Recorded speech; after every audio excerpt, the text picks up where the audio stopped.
একবার কালীপদ ঘোষ ঠাকুরকে নৌকা করে কলকাতায় নিয়ে যান এবং মাঝিকে বলেন মাঝ গঙ্গা দিয়ে যেতে।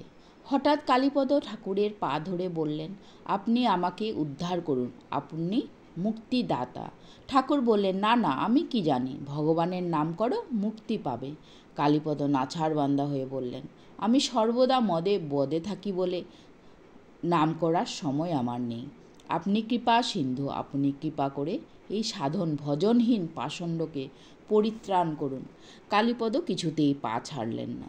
ঠাকুর তখন তার জিহ্বায় আঙ্গুল দিয়ে একটা মন্ত্র লিখে বলেন, এখন থেকে তোমার জিহ্বায় ভগবানের নাম আপনা হতে বের হবে। কালীপদ বললেন, আমি উহা চাই না। ঠাকুর তখন জিজ্ঞাসা করলেন, তবে কি চাও?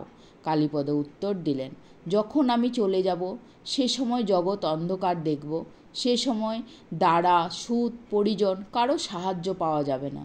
সেই ঘোর দুঃসময়ে একমাত্র সহায় হবেন আপনি। বাম হাতে আলো এবং ডান হাতের দ্বারা আমায় হাত ধরে আপনি নিয়ে যাবেন। আমার এই প্রার্থনা আপনাকে পূরণ করতে হবে। ঠাকুর সদয় হয়ে বললেন, হবে হবে, তাই হবে। মাঝ গঙ্গার মধ্যে এনে এইসব কাণ্ড। এইরূপ জোর একমাত্র ভালোবাসার দ্বারাই সম্ভব। মনে প্রাণে ভালোবাসলে ভগবান ভক্তবাঞ্ছা পূরণ করেন।